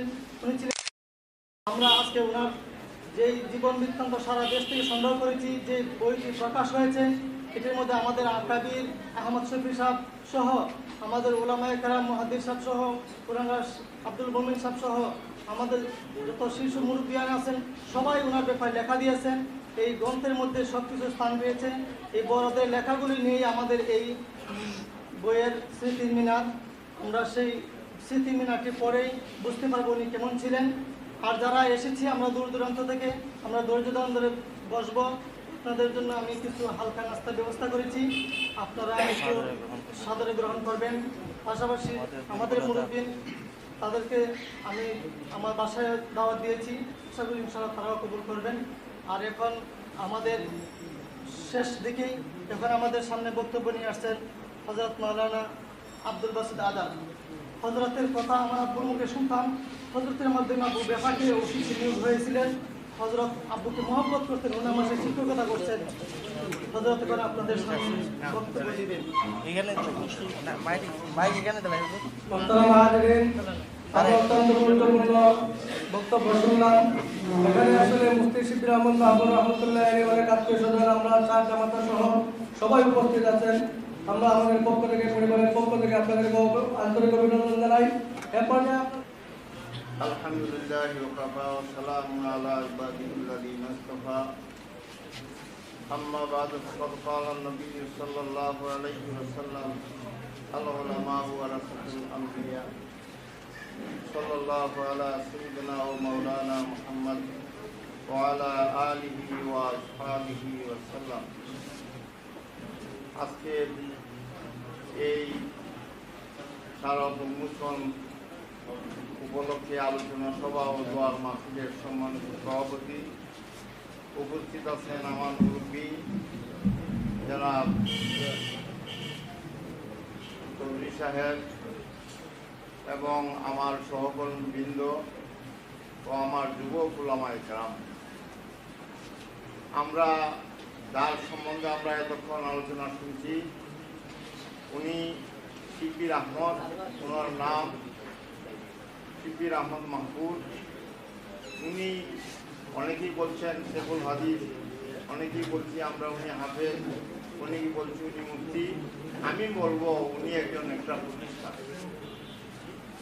আপনি যে দিকেই আলোচনা করেন এই দিকটাই দেখা যায় মাওলানা আল্লামা শিবির আহমদ রহমতুল্লাহি আলাইহির কাছে আছে। উনি যেমনভাবে একজন গবেষক আসলেন, যেমনভাবে একজন বড় দক্ষ আলেম ছিলেন, তেমনইভাবে একজন বিভিন্ন ভাষার একজন শায়রও ছিলেন। আমি যখন এখানে বসছি তখন ওনার স্মৃতি আমার সামনে বাইসে উঠছে। আপনারা জানেন আমাদের মুরব্বীদের একটা সংগঠন জমিয়তে উলামা ইসলাম, ওই সময় উনি ইমামবাড়ি মাদ্রাসায় লেখাপড়া করতেন, আমরাও পড়তাম। আমি ওনার জুনিয়র ছিলাম, আমি ওনার নিচে পড়তাম। তবে আমার একটা স্বভাব ছিল, আমি কিছু ফের আসার বেশি করতাম। আমি একদিন গিয়া বললাম যে ভাই শিবির আহমদ সাহেব, হযরত আব্দুল্লাহ দরখাস্তি, মুফতি মাহমুদ গোলাম গোস হাজারবি রহমতুল্লাহি আলাইহি তারা আমাদের হবিগঞ্জে আসবেন, যেমন জমিয়তে উলামা ইসলামের নামে আমরা একটা কবিতা আমরা রচনা করি। তখন উনি বললেন যে ঠিক আছে, এক রাত্রে লাগবে, তুমি এক রাত্রে আমার সঙ্গে থাকতে পারবা। উনি রাত্রে ইমামবাড়ি মাদ্রাসায় বসলাম, বসে আরো অনেক ভর্তি আমল করলাম। এই দিন একটা খাসি আনা হইলো, খাসি এনে দ্রব্য করা হইলো, খাওয়া হইলো। আর উনি বসলেন নীরবে বসিয়া একটা কবিতা লেখলেন। এই কবিতার দুইটা ছন্দ আমার এখনো ইয়াদ আছে। এই সময় আমাদের জমিয়তে উলামা ইসলামের সারা পাকিস্তানের সদর আছেন আব্দুল্লাহ দরখাস্তি, আর নায়েবে সদর আসলেন শেখে বাগা রহমতুল্লাহি আলাইহি। আর ওই সময় সারা বাংলাদেশের নাজিম অর্থাৎ মহাসচিব আসলেন মুফতি মাহমুদ রহমতুল্লাহি আলাইহি। ওই সময় তিনি একটা কবিতা লেখলেন ফার্সি ভাষায়। ফার্সি ভাষায় লিখিয়া শেখে দুলিয়াকে শোনানো হইল। শেখে দুলিয়া রহমতুল্লাহ আলাইহি বললেন যে এইটা সুন্দর করে কে পড়তে পারো। তখন আমি বললাম হুজুরটা আমি পড়বো। আমি কি করলাম, এখানে আইলাম। আব্দুল্লাহ দরখাস্তি সাহেব রহমতুল্লাহ আলাইহি তারা হবিগঞ্জে আসলেন। তখন ওই ছন্দটা যখন আমি পড়লাম, আব্দুল্লাহ দরখাস্তি রহমতুল্লাহ আলাইহি আমার জড়াইয়া ধরলেন, আর জড়াইয়া ধরিয়া আমার কভারণাতে চুমু দিলেন। আর এই যে কবিতারা, এই কবিতার লিখক আসলেন আল্লামা শিবির আহমদ মাহবুব রহমতুল্লাহি আলাইহি। কবিতার ছন্দটা আমার স্মরণ আছে। মরমরা হাম গুস্তনি সদরে তু দরখাস্তি শেখে বাঘা সিলেটি নায়ে বশর রুখ নেহাদ हम तो ही किस्मत तुरा मुफ्तिये महमूदेरा बुदे खुदरा जाए सा कर दिया काबिल ने हाथ। এই রকমের অনেক লম্বা একটা কবিতা লেখা হইল। এইটা যখন পড়লাম তখন পাকিস্তানের যত মুরব্বী হল আসলেন, গোলাম গোস হাজারবি আসলেন, তারপরে এখানে আজমল খান আসলেন। এখানে একটা হোটেল ছিল, এটার নাম হইল সিটি হোটেল সম্ভবত। এই হোটেল নামে যখন করা হইল সবাই খুশি হইলেন যে বাংলাদেশি হইয়া, বাঙালি ছাত্র হইয়া এই রকমের ফার্সি আর উর্দু কবিতা লিখতে পারে। তখন শিবির আহমদ সাহেবের সামনে নেওয়া হইল যে এই কবিতার লেখক হইলেন কেডা, এই শিবির আহমদ। বুঝছেন, উনি বড় একজন শায়র আসতেন। এমনকি শায়র, ওনার আরবি শায়র, উনি আরবি সাহিত্যিক আসতেন। ওনার উস্তাদ আমাদের এই গুনর আব্দুল হামিদ সাহেব রহমতুল্লাহ আলাইহি, উনি বলছেন যে আমি যখন ওনাকে মোকামাত হারিরি ভরাইছি, এই মোকামাত হারিরি ভরাইলে পরে সে আবার আর একটা রচনা লিখতে তো শুভু এই রকমের শব্দ দিয়া। এই রকমের একজন দক্ষ একজন আলেম আসতেন। আজকে আমরা ওনাকে হারাইছি। আজকে ওনার জীবনী আলোচনা করা হইতেছে। উনি আমাদের মাদ্রাসায়, আমার মাদ্রাসায় আসতেন। এখান থেকে ওনার গবেষণা আরম্ভ হয়েছিল যে তেলবিহীন একটা মোটর সাইকেল কেমনে বানানো হয়। যেহেতু উনি কি আসতেন, গড়ি মেকানি করতেন, আর সাথে সাথে আবার বায়োকেমিক হোমিওপ্যাথিক ওষুধের ডাক্তার আসতেন। এই সময় থেকে উনি আরম্ভ করতে করতে শেষ পর্যন্ত বললেন যে আমার এক ঢাকায় নেওয়ার ব্যবস্থা করো। ঢাকা আমাদের মহাসচিব আব্দুল জব্বার সাহেব রহমতুল্লাহি আলাইহি একদিন আমাকে বললেন যে আমার একটা বিভাগ বড় সমস্যা। বলি কোন বিভাগ? বলি তালিম বিভাগ। একজন লোক আছে, আমার কাছে আছে একজন লোক। বলে ঠিক আছে, আইনা দেখাও না। আগে ওনারা কিছু আলোচনা করে যদি দেখা যায় তো ভালো হয়তো রেখে দিলাম। তখন আমি শিবির আহমদ সাহেব নিয়ে গেলাম বিভাগের অফিসে। তখন এখানে দেখলেন আমাদের আব্দুল জব্বার সাহেব একে আলোচনা করলেন। আলোচনা করার পরে আমি বললাম যে কোনো ইন্টারভিউ যদি দরকার হয় করলাম আপনি ইন্টারভিউ। আমি কি আর ইন্টারভিউ করতাম, আমি তো কিছুক্ষণ আলোচনা করলাম, এখন তো ওনার এলিম কালাম ভালো এলিম কালাম। ঠিক আছে 1 মাস দেখা যায়। আমি ঠিক আছে 1 মাস পরে আপনারা কি নেন, ইন্টারভিউ নেন। 1 মাস যখন গেছে এরপরে আমি আবার আব্দুল জব্বার সাহেবরে জিগাইলাম, আব্দুল জব্বার সাহেব কি হয়েছে, আমি দিলাম আপনার পছন্দ হয়েছে। আরে উনি যে লোক দিছ উনি কেউ সর্ব বিষয়ে অভিজ্ঞ, উনার কোনো ইয়ে লাগবে না, কোনো ইন্টারভিউ লাগবে না, উনার আমার দপ্তরে থাকবো। যখন নাকি অফিসটা আসিল কোন জায়গায়, পুরানা ঘটন না নয়া ঘটন, এই গান করছেন। এই সময় থেকে উনি ঢাকা গেছেন। ঢাকা যাওয়ার পরে বিভিন্ন বিষয়ে বিভিন্ন মাদ্রাসায় শেখুল হাদিসের দায়িত্ব আদায় করছেন। মোট কথা উনি একজন প্রতিষ্ঠান। আমরা আজকে যারা নাকি বিশেষ করে ওনার ছেলে যে একটা আয়োজন করছে আর ওনার জীবনে নিয়ে একটা বই উন্মোচন করছেন, আমি তাদের ধন্যবাদ জানাই। আর এই কথাটা বারেবার আইছে আমাদের যে যুবক ওলামায়ে কেরামের যে একটা সংগঠন হবিগঞ্জে, আমরাও তাদের কাছে একটা আবদার রাখবো, অনুরোধ রাখবো যে আমাদের যে সমস্ত বুজুর্গানের দিন হবিগঞ্জের অতীত হইয়া গেছেন, আমরা হারাইয়ে ফেলছি, তাদেরকে আমরা স্মরণ করানোর জন্য তাদেরকে আমরা একটা অনুরোধ করবো তারা যেন একটা সারাত বাহির করে। আমি এই বক্তব্য রাখছি, আমি সকলের কাছে তো আছে আমার বক্তব্য শেষ করছি। আমার জন্য প্রত্যেকে আমরা মোবারকবাদ জানাচ্ছি, শুকরিয়া জানাচ্ছি।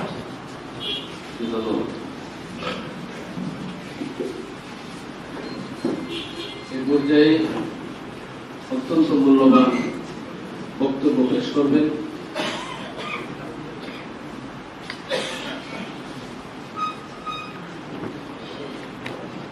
একটা স্মারক গ্রন্থ স্মৃতি চারণ করে রাখার জন্য অনুরোধ জানানো হচ্ছে যে বই নিলাম করা যায় কিনা। আমরা যদি সবাই এতে স্বতঃস্ফূর্ত অংশগ্রহণ করি এবং সম্মতি পারি।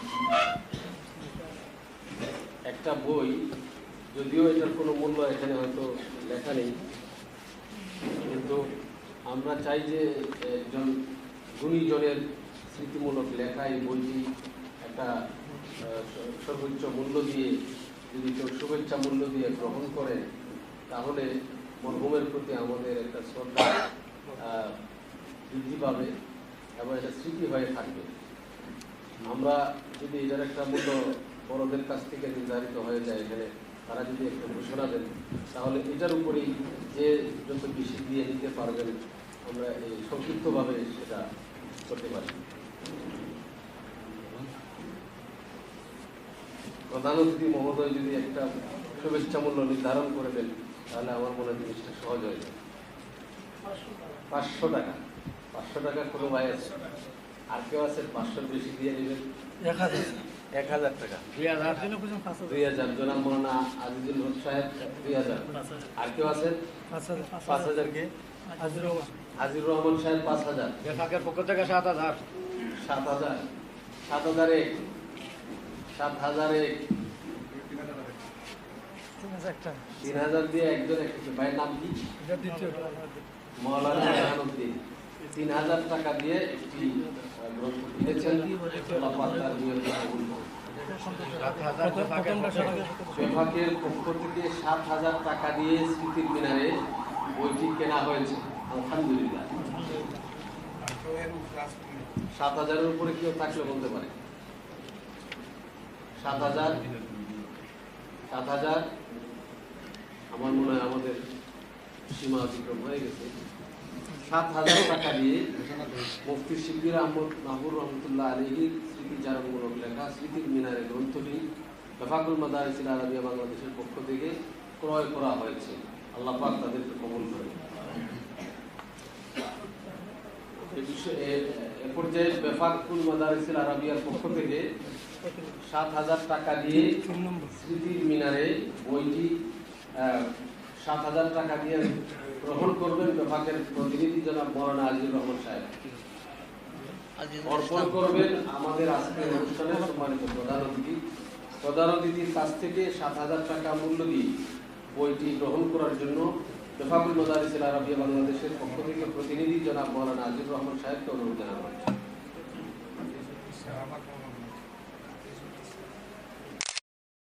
ইসলাম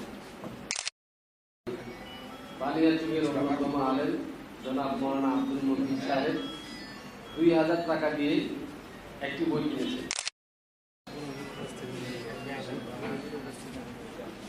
এই বইটা আব্দুল মতিন সাহেবকে আমাদের বানিয়াচুংয়ের বড় হুজুর আল্লামা আব্দুল বাসিত আজাদ সাহেবের কাছ থেকে গ্রহণ করার জন্য অনুরোধ জানাচ্ছি।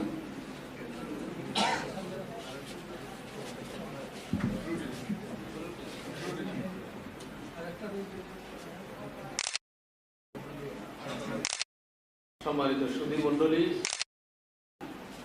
শুভেচ্ছা মূল্য দিয়ে বইটি কিনলেন, কেউ থাকলে আওয়াজ মাওলানা রায়হানুদ্দিন ভাইকে বইটি গ্রহণ করার জন্য অনুরোধ জানাচ্ছি। মাওলানা রায়হানুদ্দিন সাহেব 3000 টাকা দিয়ে এই বইটি কিনেছেন। সুধী মণ্ডলী, অনেক শীর্ষ আলেম মুরব্বী উলামায়ে কেরাম তাদের বক্তব্য রাখতে গিয়ে যুব মক্ত পরিষদ হবিগঞ্জের ব্যাপারে অত্যন্ত গুরুত্বপূর্ণ মূল্যায়ন করেছেন। আমি এই পরিষদের সভাপতি হিসেবে মুরব্বী উলামায়ে কেরাম যারা এই আমাদের এই সংগঠন সম্পর্কে অত্যন্ত মূল্যবান সুধারণা প্রকাশ করেছেন, এই জন্য আমি কৃতজ্ঞ, ধন্যবাদ জানাচ্ছি। পাশাপাশি তারা আমাদের কাছে যে অনুরোধটি করেছেন, ইনশাআল্লাহ আমরা তাদের সেই অনুরোধ রক্ষা করার আপ্রাণ চেষ্টা করব এবং আপনাদের জ্ঞাতার্থে জানাচ্ছি যে আমাদের এই সংগঠন আজকে 4র্থ বছরে পদার্পণ করেছে। আলহামদুলিল্লাহ, আমাদের এই সংগঠনের হবিগঞ্জের 9টি উপজেলার প্রায় 60টি উপজেলাতে আমরা উপজেলা শাখা গঠন করতে পেরেছি। বাকিগুলো প্রক্রিয়াধীন আছে। রমজানের আগেই 8 এপ্রিল আমাদের কেন্দ্রীয় কাউন্সিল অনুষ্ঠিত হবে, সবাইকে দাওয়াত করছি এবং আপনাদেরকে আশ্বাস দিতে চাই, প্রতিষ্ঠালগ্ন থেকে আমাদের এই স্বপ্ন ছিল যে হবিগঞ্জের সমস্ত উলামায়ে কেরামের যারা স্মৃতির আড়ালে হারিয়ে গেছেন তাদেরকে আমরা ইনশাআল্লাহ উদ্ধার করে নিয়ে আসব। এ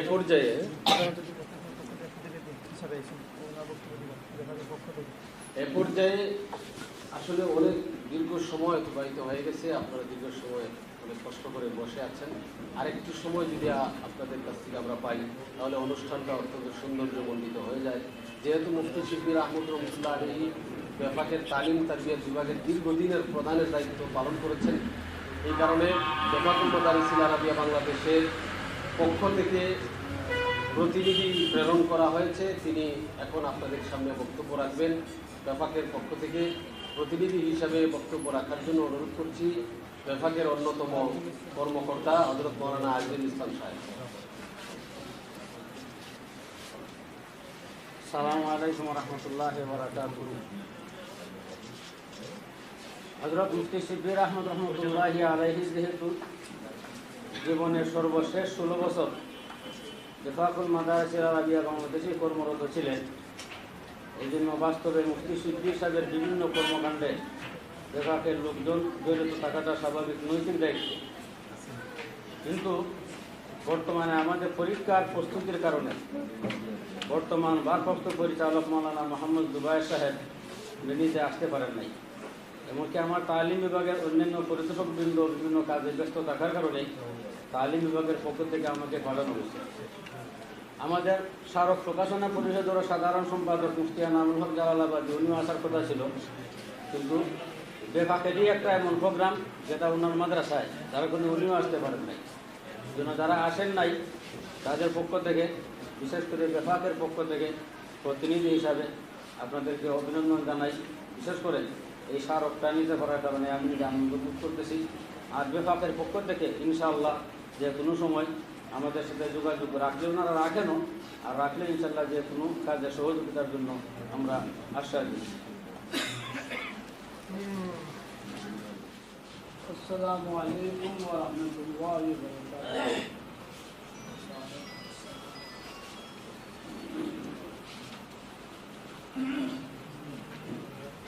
نحمده ونصلي على رسوله الكريم.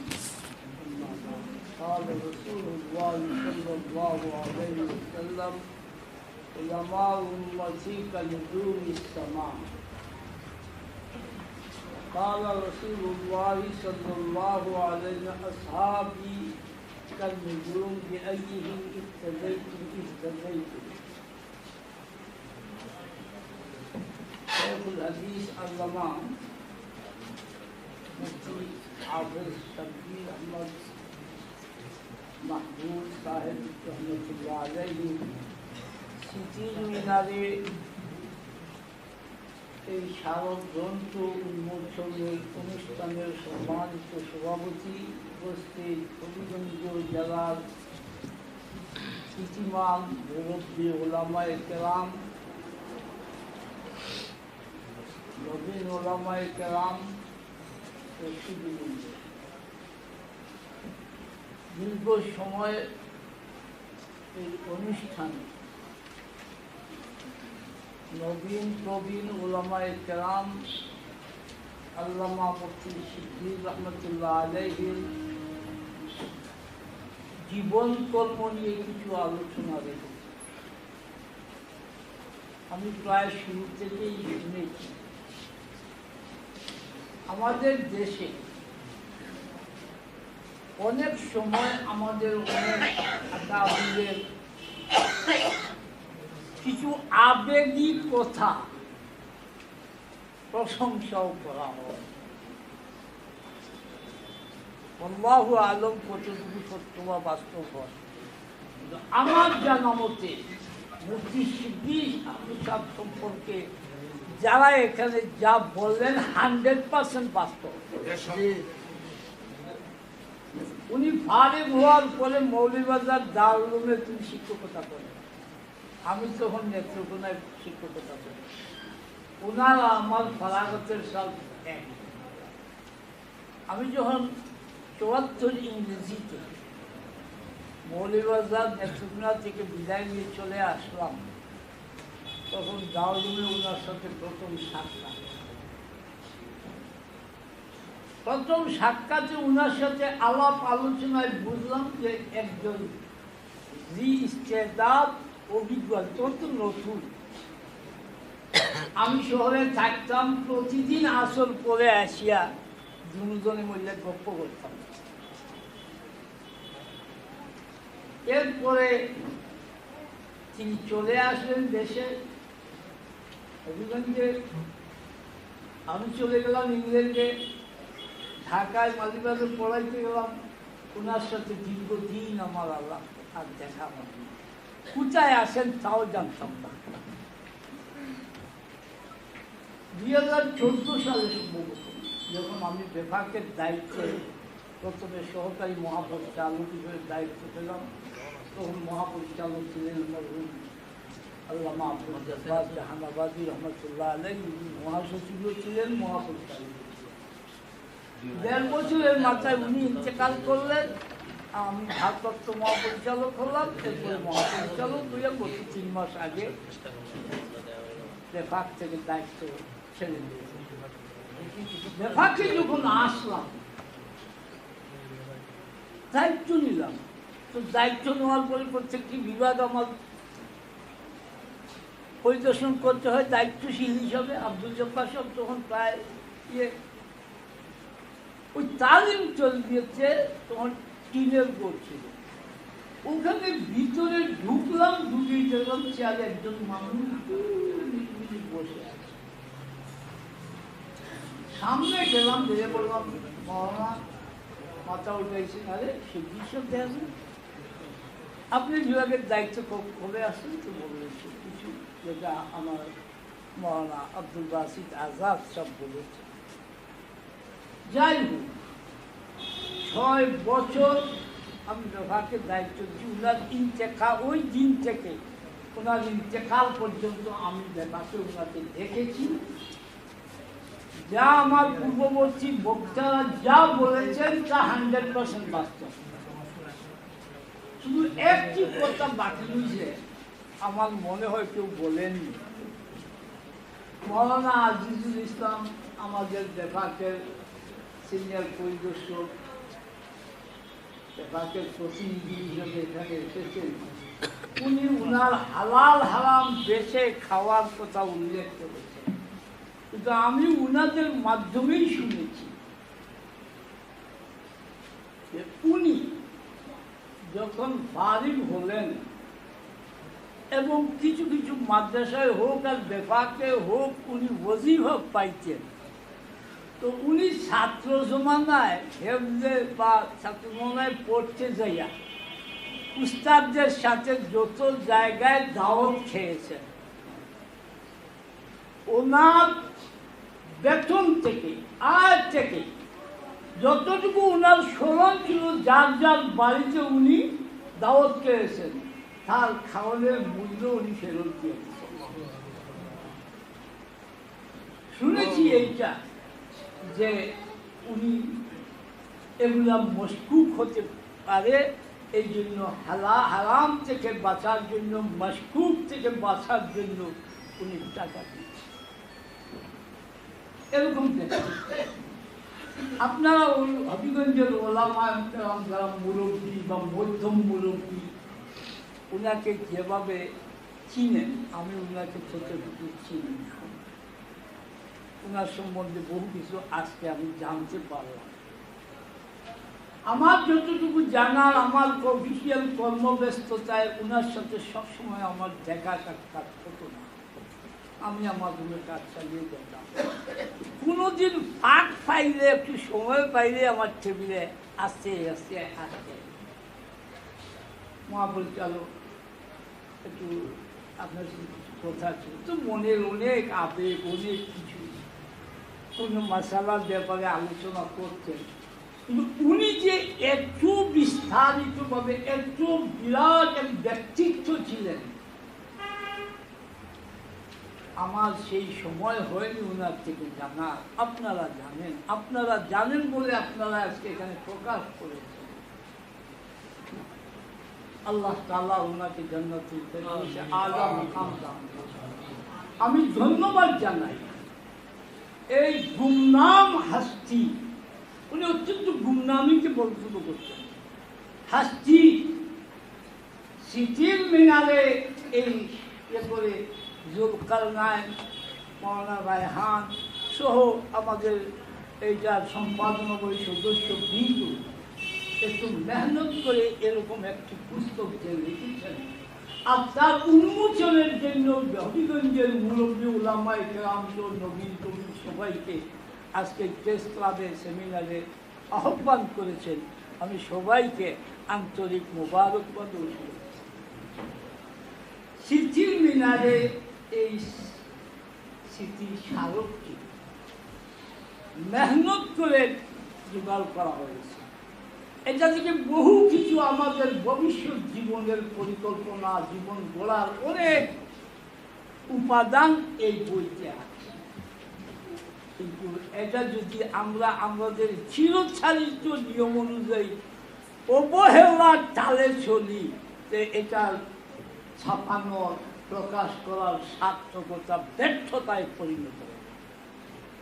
এই জন্য আমি নবীন কবির সবাইকে বলবো বইটি পড়বেন এবং নিজের জীবনে, মুরব্বীদের কিছু আমি বলতে পারি না, তো মুরব্বীরা এটা পড়ে ভবিষ্যৎ উত্তরসূরি আমাদের যারা আছেন তাদেরকে এটা তালকিন দেবেন এই বইটা পড়ার জন্য এবং তাদের জীবন গড়ার জন্য। আমরা বড় গাফলতের জাতি, হুজুকে চলি, হুজুকে বিশ্বাস, আবেগে চলি, আবেগ কতক্ষণ করে আবেগ শেষ। আমরা আর আবেগী হওয়া উচিত নয়।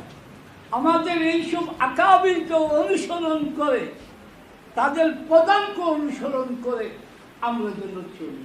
আমি মুরব্বীদেরকেও এই ইলতেমাস আরজ পেশ করতেছি যে ওনারা এ ব্যাপারে অনেক প্রস্তাব এসে যুব ওলামার কাছে যে এটা প্রকাশ করার জন্য আমরা যেন বিগত যে নাম পড়া হয়েছে একজন ছুটে গেছিল, আরেক ভাই উঠেছিল মৌলানা মুফতি হাজারুজ্জামান সব সম্পর্কে, আরো অনেক আছে।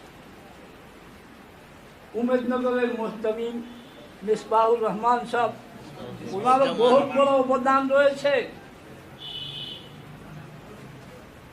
এগুলোকে আমরা যদি আমাদের আকাবিরকে, আমাদের উত্তরসূরিদেরকে সামনে পেশ করতে না পারি, ভুলে যাই, তো আমাদের এই নবীনরা আমাদেরকে ভুলে যাবে। এই নমুনা দিচ্ছে, এই রীতি পাল্টিয়ে দেন। আমি হবিগঞ্জের ওলামায়ে কেরাম অত্যন্ত বিচক্ষণ, অত্যন্ত ঝুঁশিলা এবং অত্যন্ত অ্যাক্টিভ মানুষ বলে আমি মনে করব। আমিও তো মৌলভীবাজারের মানুষ, পার্শ্ববর্তী জেলা। আমি হবিগঞ্জের ওলামায়ে কেরামকে ভালো করে চিনি। এরপরে মৌলানা মুখলিসুর রহমান সাহেব, রায়গড়ের চেয়ারম্যান সাহেব, ওনার নামও আসলে। এইভাবে খুঁজে খুঁজে মুরব্বীদের তত্ত্বাবধানে আপনারা যুব ওলামা যারা আছেন বা আরও যারা আছেন, সবাই মিলে একটি হবিগঞ্জের ওলামায়ে কেরাম সম্পর্কিত একটি ভালো বই আমাদের ভবিষ্যৎ প্রজন্মকে উপহার দেবেন বলে আমি আশা। পরিশেষে সময় স্বল্প, আমি এক কথাই বলেছি, যা বলা হয়েছে তা 100% বাস্তব। এই ব্যক্তিত্ব সবসময় জন্মালে ক্ষণজন্মা পুরুষ, এটা হবিগঞ্জের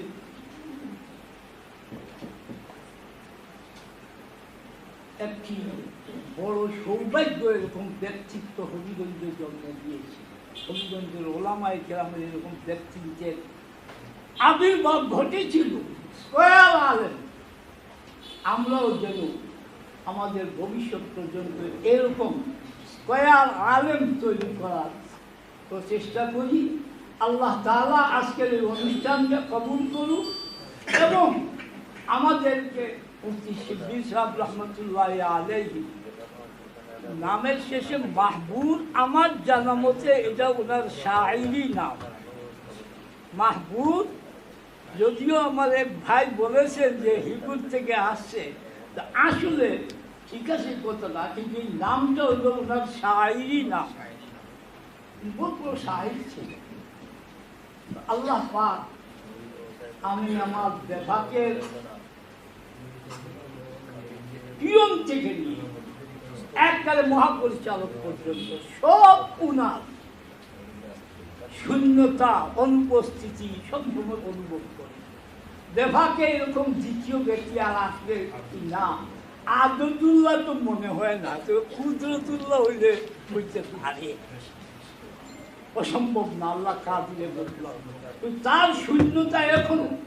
আমি উনার পদ থেকে নিয়ে একজনকে পরিচালক বানিয়েছিলাম, কিন্তু মুফতি শিবলী সাহেব রহমতুল্লাহ আলাইহির দ্বিতীয় সানি আমার নজরে আসেনি যে আমি ওই পদে কাউকে দেখবো বা অত্যন্ত লাসানি ব্যক্তি ছিলেন বেফাকের জন্য। আল্লাহ তাআলা ওনার কর্মজীবন এবং বেফাকের কর্মজীবনে উনি যা করেছেন, আল্লাহ তাআলা ওনাকে কবুল করুন। আমাদেরকে তার পদাঙ্ক অনুসরণে চলার এবং ওই রকম ব্যক্তি তৈরির প্রচেষ্টা তৌফিক দিন। আমিন ওয়া আখিরু দাওয়ানা আলহামদুলিল্লাহি রাব্বিল আলামিন। আসসালামু আলাইকুম। আমার অত্যন্ত শ্রদ্ধাভাজন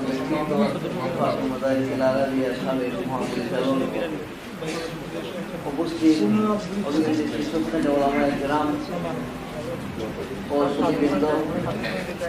আপনারা দীর্ঘ সময় এই মিনারের মোড়ক প্রমোশন উপলক্ষে মূল্যবান বক্তব্য কথাবার্তা শুনেছেন।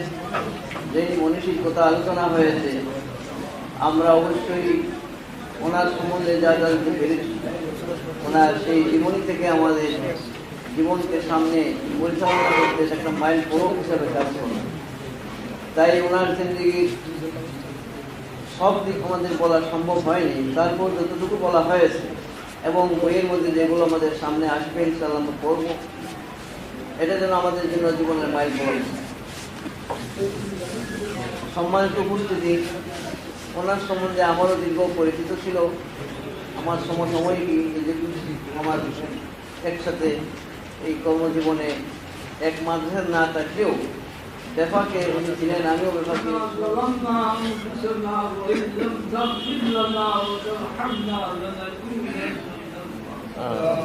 ربنا اغفر لنا ولإخواننا الذين سبقونا بالإيمان ولا تجعل في قلوبنا غلا للذين ربنا إنك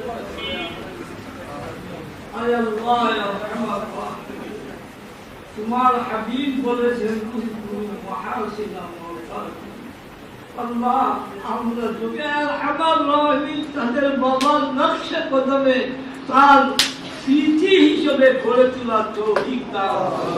আয় আরহামার রাহিম, এই স্মৃতির মিনারে যে স্মারক গ্রন্থ আল্লাহ এটারে সবগুলো আম করে দাও। আল্লাহ প্রত্যেকে যাতে এইটা পাঠ করে এবং নিজের ভবিষ্যৎ জীবনের আল্লাহ নকশা এবং পরিকল্পনা তৈরি করতে পারে।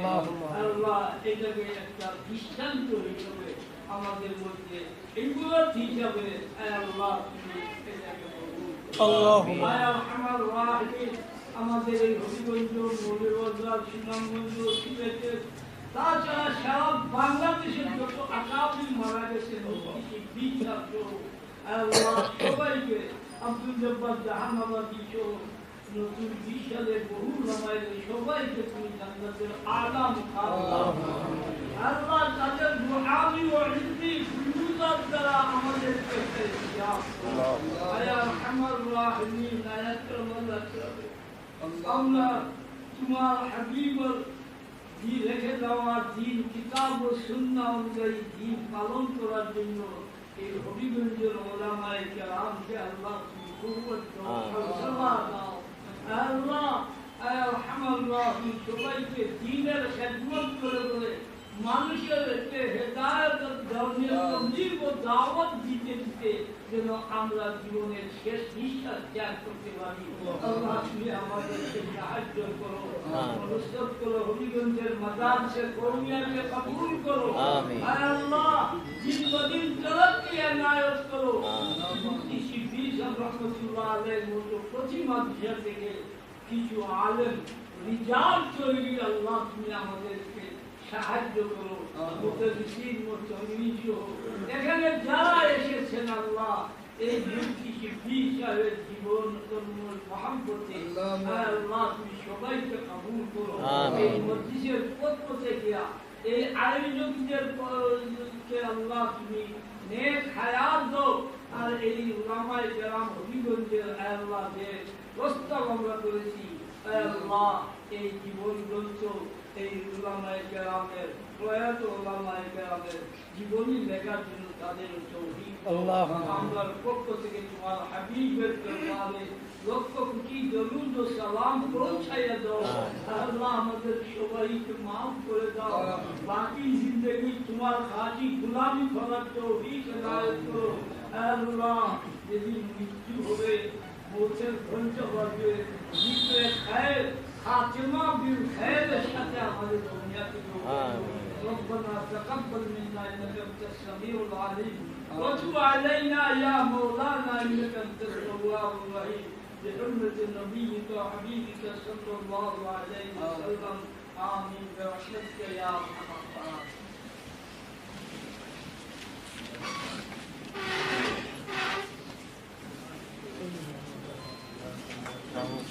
الراحمين.